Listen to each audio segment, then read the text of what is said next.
It's a bloody squirrel. Well, we'll have a picture of him, pal. He's coming this way.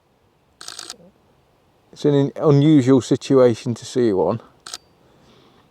Why can't you be a stoat?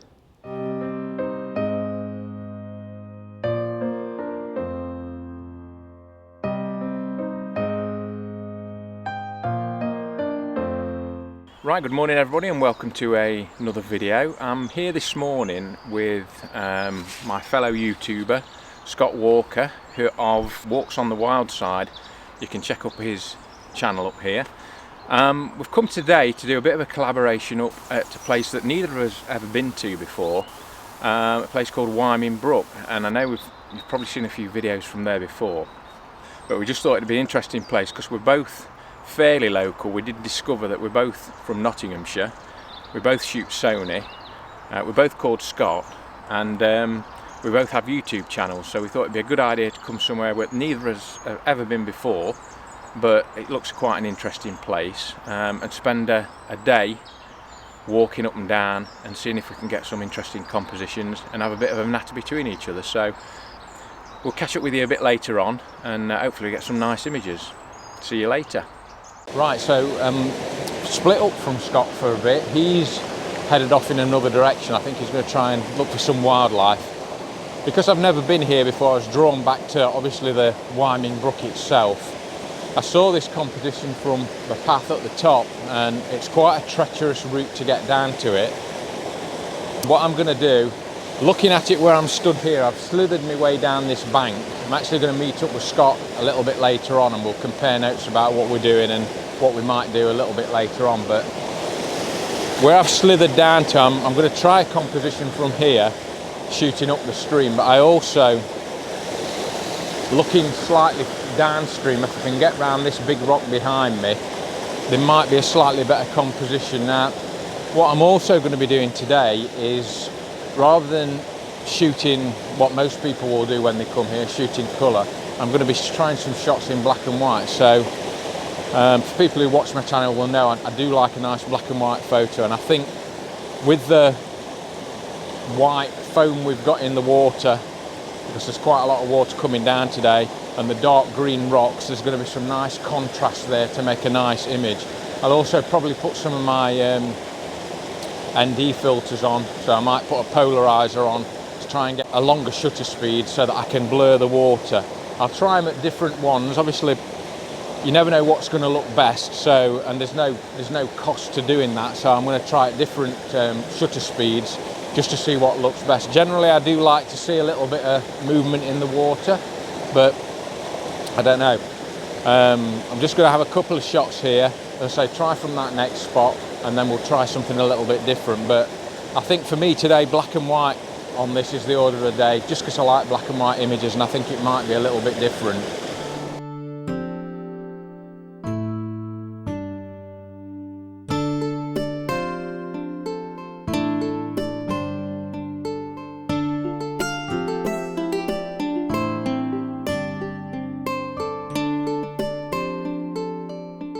Right, so literally took me about 15 minutes to move a metre.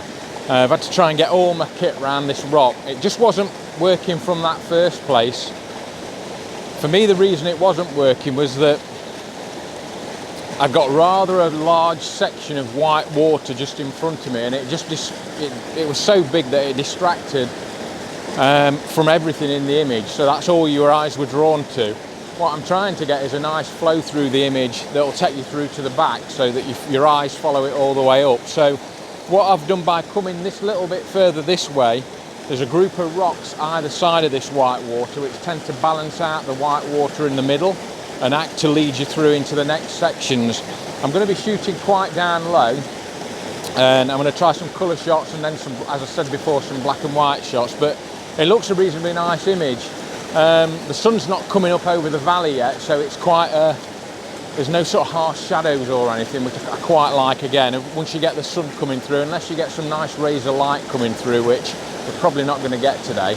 And also I apologise for the noise of the water. There's not an awful lot I can do about it. It's coming down here in a torrent, so I hope Scott's having some good luck with his wildlife. I might have a go at that in a bit and see what I can find, but at the minute this is the dominant feature through it, so I just wanted to get a shot in the bag to at least come away with something. I know how fickle wildlife is, and I could be up there chasing it for hours and hours and hours and come back with no image. So get one in the bag, and then we'll see where we go from there. Now, I know I'm spending far too long on this one shot. The thing with stuff like this is, and what I see a lot of people do an awful lot of the time, is they'll come to a location and they'll set up and they'll take a shot and then they'll move on to the next. The thing with an area like this is there's so many variables. So I've already said to you, by just moving a couple of feet, it's changed the shot completely for me here, from where I was trying to shoot there. But also small things like, at the moment I'm quite low down and I'm not really getting the effect that I'm seeing when I'm stood up, because the tripod's right down here, so I'm not really seeing those levels split out as well as I'd want them to. I've got some lovely shots. I think black and white looks really, really nice. I mean, it always does to me anyway, but I'm really pleased with the shot I've got. But what I want to do now is just bring the tripod up, which is going to be difficult because I'm stood on a rock that's about a foot wide, and if I put the legs out, I'm going to have to put them in the water, I think, unless I can lean them on this banking here in front of me. So it's going to be a slightly precarious shot, but again, there's potential for 3 or more different angles on that shot from there. So one of the tips a couple of the tips actually I would give you is, when you get to a location, don't just think you've got the shot. Always spend a little bit more time thinking, is there another shot there? Can I get lower down? Can I get higher up? Can I change my angle slightly? Can I move that out of the shot and put something else in? Can I zoom in on just one section of the image and cut some stuff out that might be distracting? And you can soon find that you're spending, an hour just at one point, just taking shot after shot after shot. And what you may find is that you gradually improve that shot as you sort of get your eye in. You'll start to think, well, there's my focal point, but that's distracting from it, so I'll remove that, but I'll put that back in, and then the final shot may well be the one that you actually, it's like, you're working with it and working it and working that location until you actually get the best shot you can from it. Another tip I'd give you if you're wanting to shoot black and white is, on a lot of the cameras you've got what they call creative style. So if you switch to creative style, you can actually change your monitor and your viewfinder to black and white. It's often useful to do that because black and white, to see an image in black and white when it's in colour is quite difficult, especially when you're first starting out. So for things that when you're shooting black and white, what you're generally looking for is contrast. So difference between light and dark, really big contrasts, or difference in textures, or shapes or angles. Because you're losing that colour, you've got to try and use other things to draw people through the image. So that's what you're looking for. And if you convert your creative style to black and white, then you can often see that a lot better than you can by just trying to look at it as a colour image with your eyes.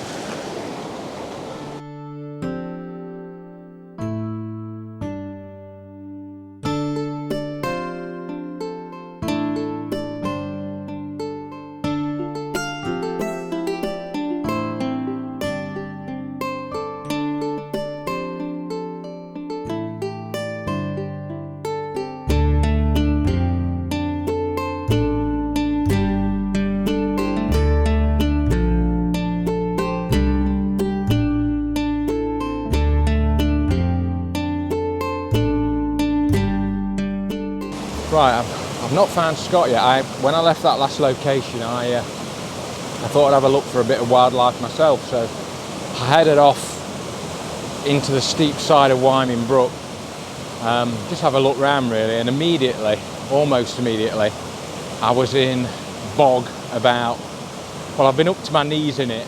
There really wasn't much looking for wildlife going on. And I thought I'll press on and try and get through it, but it just got worse and worse and worse. So I hope Scott hasn't gone that way, because yeah, I nearly had to shout to be pulled out at one point. It was getting a bit tricky when both my legs were up to the knees. So I've come back down to here. I'm just giving myself a couple of minutes because that was a bit of a slog. And another tip I'd give you actually for doing things like waterfalls is that, right, there's a lovely little robin in front of me. Hello fella. when you're doing things like waterfalls, they can seem a bit over-facing, and you can, in your mind, want to get everything in because it all looks dramatic and you want it all in. What you can do a lot of the time is try and focus on a small area. So I've got a raging torrent coming past me here, but there's a little small area just here that looks quite nice. And what I'm going to try and do is just focus in on that and take a more intimate image. And yeah, we'll see how it works out. But yeah, I'm having 5 first, man. Doing wildlife was not a good idea up there, but hey ho, there's only an idiot like me who'd try it. So I hope Scott hasn't gone up there. I hope he's got more sense, and I assume he has. I think he probably has. But yeah, we'll do another waterfall shot.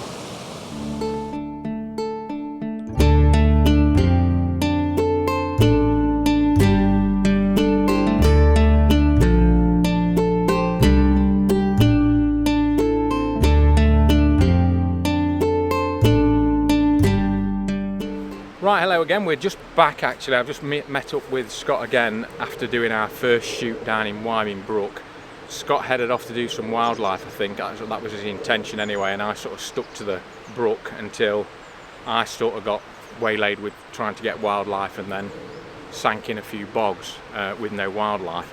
So yeah, I just really wanted to meet back up with Scott and ask him a little bit about what he's done this morning, how he's found it, and then really a little bit more about yourself. Things that perhaps people wouldn't know about you from watching your channel that they might be interested in. Okay. Well, yeah, this morning I did head off to do some wildlife, as you said, and but I got drawn to the woodland because the light was just so beautiful, but very quickly it became quite bright, so I started to focus on shooting woodland small details, so like things like holly leaves with some beautiful bokeh in the background, and some close-ups of some spores on ferns and things like that. So yeah, it was a really interesting morning, and this afternoon I intend to go to that brook that you were at and shoot a little bit there. Great. So what might people not know about you that they wouldn't pick up from watching your channel? Well, the first thing I think is that I learnt photography not with a DSLR but with a bridge camera, and I think bridge cameras aren't the same nowadays as they used to be, but when I got my first one, it had a fixed lens, but it did allow you to manually focus and manually expose. And I learned so much by just playing around with that camera. And eventually, unfortunately, I dropped it into the sea in Mexico. But that prompted me to go out and get my first kind of DSLR. There's a theme between us about dropping things in water, isn't there? There is, absolutely.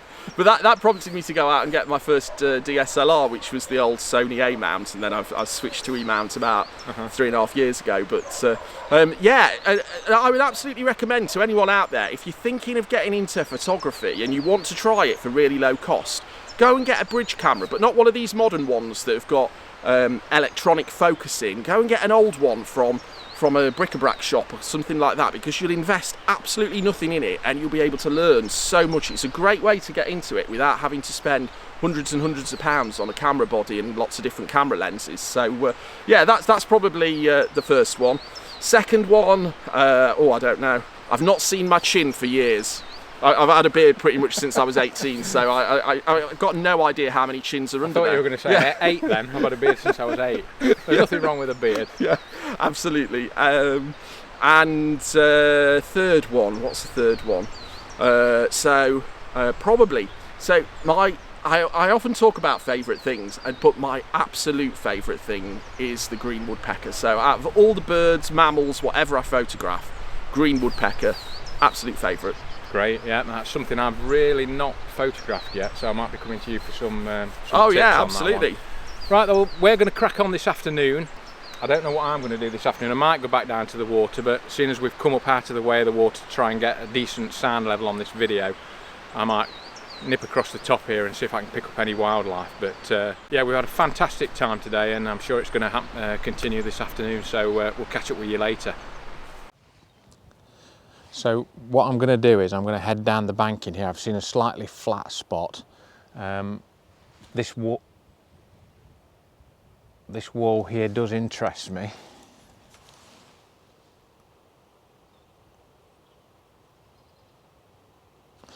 Sorry, I thought I saw something move there. Such a lot of the time you do see stoats and weasels, especially stoats. living in these dry stone walls and they'll run across the top. Definitely something up there. It's a flipping squirrel, would you believe it? It's a bloody squirrel. Oh, we'll have a picture of him, pal. He's going this way. It's an unusual situation to see one. Why can't you be a stoat?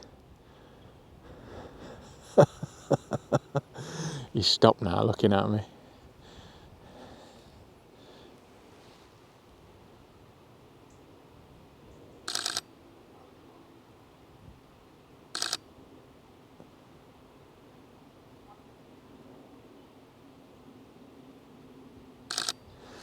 A grey squirrel on a dry stone wall. What more could you ask for? Oh dear.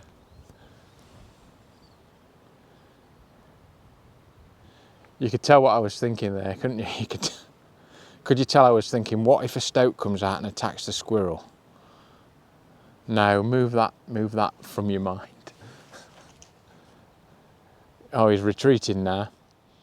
Right, I'm struggling quite a lot with wildlife up here today, but it's never really, to be honest, wasted when you're out somewhere new.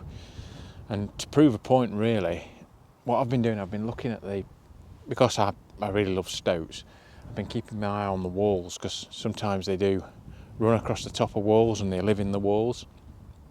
Use them as little super highways. I've not seen any, but if I just show you this down in front of me, there's a gap through the bottom of the wall. I think that's probably intentional for stuff to come through. And then if you look over the wall into the field, well, you can see there's 3 tracks coming into this. So obviously something's coming around. In fact, there might be 4, there might be another one just there, and they all converge and come in through this hole. So, you know, for future reference, if I wanted to come here and do some wildlife photography, I might be trying to find out what's coming through this wall. Might check see if there's any hairs actually on the underside of the wall, but there's no barbed wire or anything, but just to see if I can discover what it is. But obviously something's coming through here on a regular basis. When it's been across in another area, it's coming through to converge on this part of the wall and get through into this wooded section. So what I'm going to do now, I'm going to head back up the way I've come, keep my eye out just in case I do see anything. There's a couple of that nice wall further up. I'm also looking for birds. It is a bit quiet, but with being on the top of the bank here, you are at the top of a lot of these pine trees, so you're looking into them. So I'm keeping my eye out for things like hawfinches and things like that. I mean, yeah, that'd be lucky if I saw one of those, but you know, you've got to live in hope really. And then I'm going to make my way back to the car park and meet back up with Scott. Right then, Scott, so we're back at the cars. I've had a really lovely day actually, especially splitting it, doing landscapes this morning and then trying to do a little bit of wildlife this afternoon. How have you got on? Yeah, this afternoon I went to the brook that you were at this morning, and I've tried a few different things, sort of classic slow shutter shots, and tried a bit of macro on the water drops coming down. Don't know whether that's worked. We'll have to wait and see when I get back home on the computer, and then a few sort of creative shots to end with. But yeah, I've had a lovely afternoon, and it's been great meeting you. Great to be out with another photographer for a change, because normally when I come out it's by myself all day, so it's great to exchange some information and ideas about what you've seen and what you've tried, and it's been really good. Yeah, I think we're definitely going to do that again. It's been really a really interesting day, and I've certainly had a lot of fun, and it's been nice to get out with somebody else as well, because like you, normally I'm out on my own for hours at a time. Not that I mind that particularly, but it is nice just for a change and just to meet people and swap ideas, as you say. So that's it for me this week. I'll put a link to Scott's channel in the description below. Please go over there and have a look at it. You'll pick up an awful lot of information from there, and I'll see you next week for another video. Cheers, bye.